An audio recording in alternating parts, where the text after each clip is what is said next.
আসসালামু আলাইকুম। দূরে কাছে যে যেখানে বসে এই মুহূর্তে ভিডিওটা দেখছেন তাদের সবাইকে মাহফুজা কিচেন ভিডিওতে ওয়েলকাম।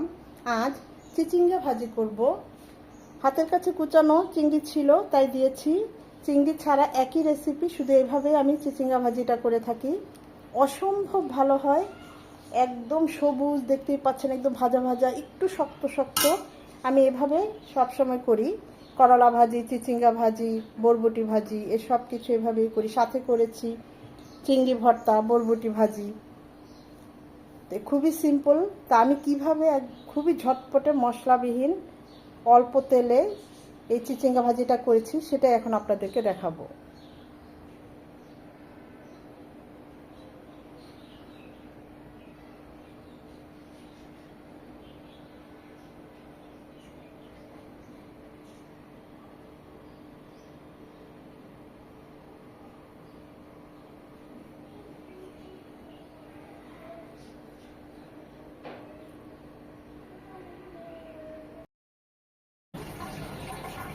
চিচিঙ্গা ভাজি করার জন্য প্যানে দিয়ে দিচ্ছি সয়াবিন তেল 3 চামচের মতো।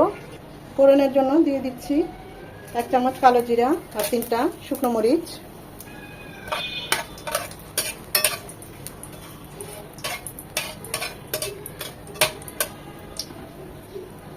এক টেবিল চামচ রসুন কুচি। রসুন কুচিটা ফার্স্ট 1 মিনিট হবে। রসুন কুচিটা 1 মিনিট হওয়ার পর 2 টেবিল চামচ পেঁয়াজ কুচি। রসুন কুচির আর পেঁয়াজ কুচিটা একদম নরম হবে, লাল লাল হবে।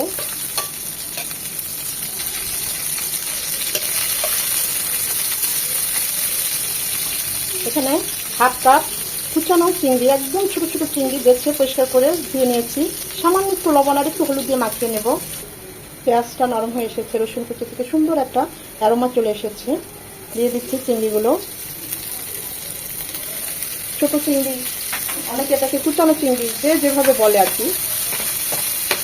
তো জাস্ট 1 মিনিট এই তেলের মধ্যে একটু ভেজে নেব।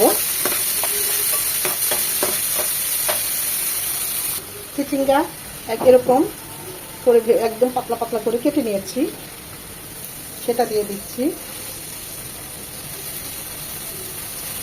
চিংড়ি যদি হাতের কাছে নাও থাকে তো পেঁয়াজ কুচি আর রসুন কুচি দিয়ে এভাবে চিচিঙ্গা ভাজিটা করবেন, অসম্ভব ভালো হয়। এখানে আর কিছুই যাবে না।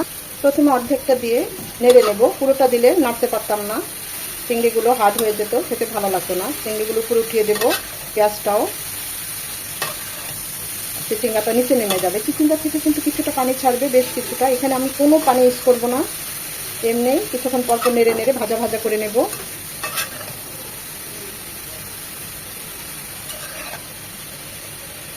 উল্টিয়ে পাল্টিয়ে দিলে হয় কি, পেঁয়াজ রসুনটা আর পুড়ে যাবে না। এখন বাকি চিচিঙ্গাগুলো দেব।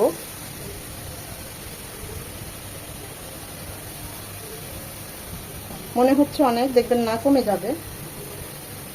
দিয়ে দিব কাঁচামরিচ, মাঝখানে কেটে দিয়েছি। ঝালটা যে যেমন পছন্দ করেন ওই অনুযায়ী দিবেন, স্বাদ অনুযায়ী লবণ। এটা এখন আর নাড়বো না, কিছুটা নরম হবে, তারপরে নেড়ে উল্টিয়ে পাল্টিয়ে দেবো। চিচিঙ্গা থেকে বেশ খানিকটা পানি ছেড়েছে, এই পানিতেই চিচিঙ্গাটা সেদ্ধ হবে, ভাজা ভাজা হবে। এখানে আর কিছুই দেওয়ার নাই, শুধু টেস্ট করে দেখবো লবণটা ঠিক আছে কিনা, লাগলে আর একটু দেবো, না তা না হলে আর কিছুই না। শুধু একটু পরপর নেড়ে চেড়ে ভাজা ভাজা করে নেব।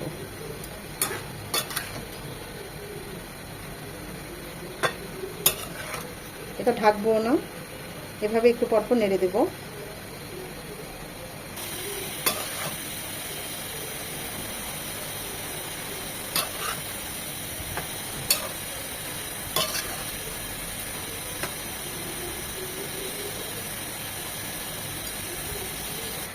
আর একটু লবণ লাগবে, তাই আমি আর একটু লবণ দিয়ে দিলাম।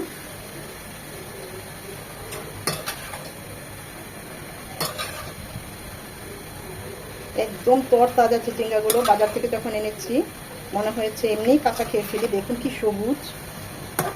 করলা ভাজি, চিচিঙ্গা ভাজি কখনো পানি দিবেন না, ঢেকে করবেন না। একটু শক্ত শক্ত ভাজা ভাজা হবে, অনেক ভালো লাগে। মানে সেদ্ধ হবে কিন্তু একটু শক্ত শক্ত, একদম থকথকে হবে না, অভাবে করা যাবে না।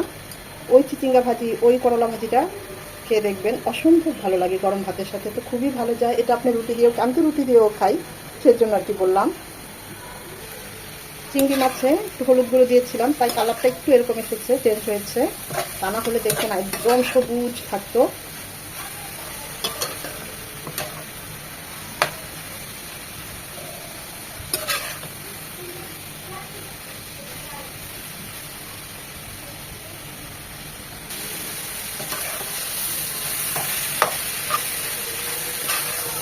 একদম ভাজা ভাজা হয়ে গিয়েছে, ওভার কুক করা যাবে না, এখনই নামিয়ে নেব। আমাদের চিচিঙ্গা ভাজাটা একদম রেডি। দেখুন কত মজা হয়েছে, অনেক মজা হয়েছে, যদিও খুবই সিম্পল। এটা এরকমই ভাজা ভাজা হবে।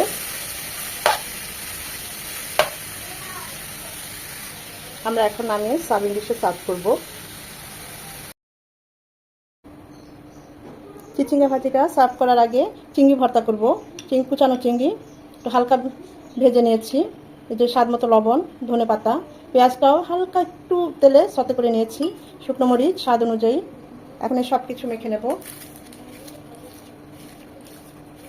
চাইলে এই সব কিছু পাটায়ও পিষে নিতে পারেন, সেটাও খুব ভালো হয়। আবার এরকম হাতে ডলে চিংড়িটা ভর্তা করলেও খুব ভালো হয়।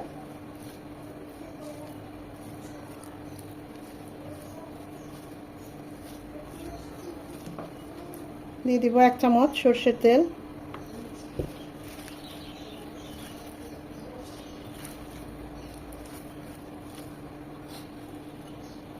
সার্ভিং ডিশে সার্ভ করে নিচ্ছি।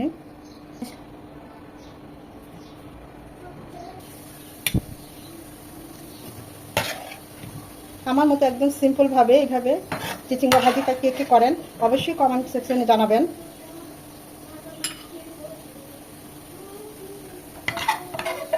চিংড়ি ছাড়াও করি আমি সবসময়, তো চিংড়ি হাতের কাছে থাকে না, কিন্তু শুধু একদম সিম্পলভাবে এভাবেই করি। অসম্ভব ভালো হয়েছে, যদিও খুবই সিম্পল রান্না। চিচিঙ্গা ভাজির সাথে বরবটি ভাজিও করেছি। বড় বাবু ওর বাবা বরবটি ভাজি খুবই পছন্দ করে। রুটি দিয়ে তাদের এই বরবটি ভাজিটা অসম্ভব ভালো লাগে।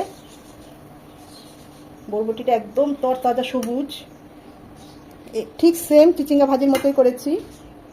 রসুন কুচি, পেঁয়াজ কুচি আর কাঁচামরিচ মাঝখানে কেটে দিয়েছি। এখানে আর কিছুই দেওয়া হয় না, লবণ। আমি এভাবেই বরবটি ভাজিটা করি, আর একটু ছোটো ছোটো করেও করি, আবার এরকম একটু লম্বা লম্বা করে বড় বড় রেখেও করি। তো সব কিছু মিলিয়ে আজকে দুপুরের ভাত আমার তো একদম জমে যাবে। সাথে আম ডাল করেছি আর গরুর মাংস আছে বাচ্চাদের জন্য। দেখতেই পাচ্ছেন কতটা লোভনীয় হয়েছে। খুবই সিম্পল রান্না, খুবই ঝটপটে, মশলার কোনো আধিক্য নেই। আশা করি ভিডিওটা ভালো লেগেছে। যদি ভালো লেগে থাকে অবশ্যই একটা লাইক দিবেন, কারণ আপনাদের এই একটা লাইক আমাকে পরবর্তী ভিডিও করতে উৎসাহিত করে, সাহায্য করে। ফ্রেন্ডস অ্যান্ড ফ্যামিলির মাঝে বেশি বেশি করে শেয়ার করে দিবেন, যেন তারাও এরকম মজার সহজ সহজ রেসিপি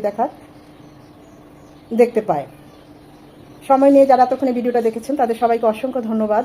সবাই ভালো থাকবেন, সুস্থ থাকবেন। আমার জন্য অবশ্যই যখনই দোয়ার হাত তুলবেন আমার জন্য দোয়ায় শামিল করবেন আমাকে।